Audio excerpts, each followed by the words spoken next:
नमस्कार. या व्हिडिओमध्ये आपण पाहणार आहोत अतिवृष्टीमुळे अतोनात नुकसान झालेल्या शेतकऱ्यांना किती मदत मंजूर झाली आहे, कोणत्या जिल्ह्यात किती नुकसान झालं व किती भरपाई सरकारकडून तुम्हाला मिळणार आहे. तसेच यादीत नाव येण्यासाठी तुम्ही काय करायला हवं, तसेच यादीत जर नाव नसेल कोणत्या शेतकऱ्याचं तर काय करायचं हे देखील याच व्हिडिओमध्ये सांगितलं आहे. व्हिडिओ अगदी शेवटपर्यंत पहा, अजिबात स्किप करू नका. नमस्कार, योजना घरपोचवरती तुमचे मनापासून स्वागत आहे. राज्य सरकारने नुकताच एक शासन निर्णय काढला आहे. त्यानुसार महाराष्ट्रातील एकूण 29 जिल्ह्यांमधील 84,000 शेतकऱ्यांना नुकसान भरपाई देण्याचा निर्णय हा घेण्यात आला आहे. 73.81 कोटी रुपयांची मदत मंजूर करण्यात आली आहे.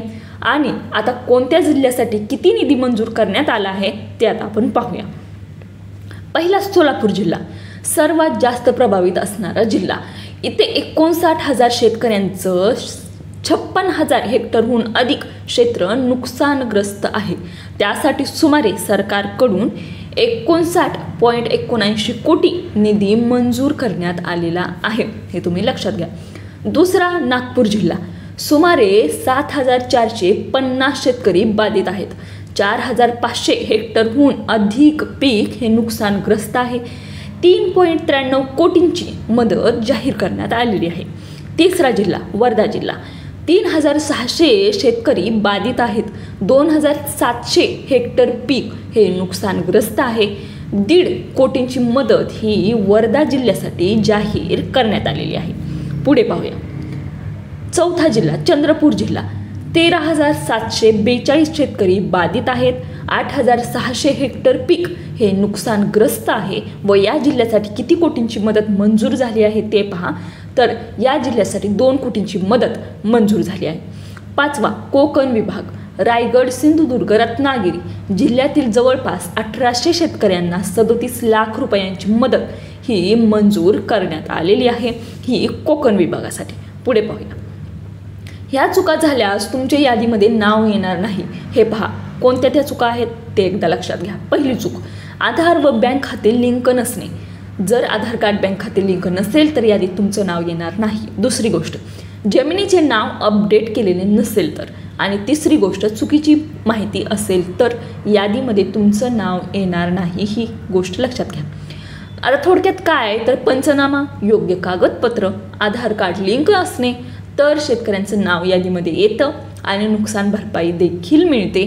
त्यामुळे हे आधार कार्ड लिंक असणे हे केलंच पाहिजे. व जमिनीचे नाव अपडेट नसेल तर ते करून घ्या. व तुमची सर्व माहिती ही पूर्णपणे सत्य असली पाहिजे. आता शेतकऱ्यांनी काय करायचं आहे, तर एक, तुमच्या गावात तलाठी, कृषी सहाय्यक यांनी केलेल्या पंचनाम्यात यादीमध्ये तुमचे नाव आहे की नाही हे चेक करायचे.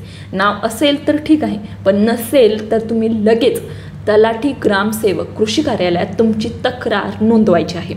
दुसरी गोष्ट, नुकसान भरपाई थेट DBT माध्यमातून बँक खात्यामध्ये येणार आहे.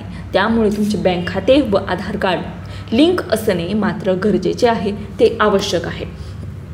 त्यामुळे ह्या दोन्ही गोष्टी तुम्ही लक्षात घ्या. जर तुमचं नाव नसेल तर तुम्हाला तक्रार नोंदवायची आहे आणि हे आधार व बँक लिंक करायचं आहे. तिसरी गोष्ट, सरकारने नियम केला आहे की एका शेतकऱ्याला 2 हेक्टरपेक्षा जास्त नुकसान भरपाई दिली जाणार नाही. त्यामुळे पंचनाम्यात जेवढे क्षेत्र आहे तेवढीच मदत मिळेल. म्हणजेच काय, तर एका शेतकऱ्याला 2 हेक्टरपेक्षा जास्त मदत मिळणार नाही. 2 हेक्टर जेवढी असेल तेवढ्यावरच तुम्हाला मदत मिळणार आहे. चौथी गोष्ट, पैसे थेट तुमच्या बँक खात्यामध्ये जमा होणार आहेत. त्यासाठी तुमचे बँक पासबुक हे अपडेट करत राहणं गरजेचं आहे. आता सोप्या भाषेत सांगायचं झालं तर काय, पंचनामा नीट तपासा, आधार बँक लिंक करा, DBT पोर्टलवरती स्थिती तपासा. म्हणजेच काय, तुमची वेबसाईट टाका व त्यावरती तुमचे स्टेटस तपासत राहा. बँकेत पैसे आले की नाही हे तपासा. त्यासाठी काय करायचे, बँक पासबुक अपडेट करत राहायचे. आणि अडचण आल्यास तुमची तक्रार कृषी कार्यालयात तलाट्याकडे नोंदवा. तर ह्या होत्या सर्व गोष्टी. तुमचे यादीत नाव येण्यासाठी काय करायचे, नाही आलं तर काय करायचे, आणि किती जिल्ह्यात, कोणत्या जिल्ह्यासाठी किती निधी मंजूर झाला आहे. तुम्हाला जर एक गोष्ट हवी असेल की तुमच्या जिल्ह्यासाठी, पर्सनली तुमच्या जिल्ह्यासाठी किती मदत जाहीर झाली आहे, तालुका तालुक्यासाठी किती झाली आहे, तर तुमच्या जिल्ह्यासाठी पूर्ण माहिती मी तुम्हाला सांगू शकते. तुमचा जिल्हा कोणता आहे ते फक्त कमेंटमध्ये सांगा, त्याची संपूर्ण यादी मी तुम्हाला व्हिडिओद्वारे तुम्हाला मिळवेल. तर पुढच्या व्हिडिओमध्ये तुम्हाला मी देण्याचा प्रयत्न करेल. हा जर व्हिडिओ आवडला असेल तर एक व्हिडिओला लाईक करा, चॅनलला सबस्क्राईब करा व जास्तीत जास्त शेतकऱ्यांपर्यंत पोहोचवा. आणि एक गोष्ट विसरू नका की तुम्हाला जिल्हा कमेंटमध्ये सांगायचा आहे. जसे की तुमचा कोणताही जिल्हा असेल, सोलापूर असेल, सांगली असेल, कुठलाही असेल, तर ते तुम्ही कमेंटद्वारे मला सांगा. त्यावरती मी तुम्हाला डिटेल व्हिडिओ बनवून देईन. व्हिडिओ शेवटपर्यंत पाहिल्याबद्दल तुमचे आभारी, मनापासून धन्यवाद.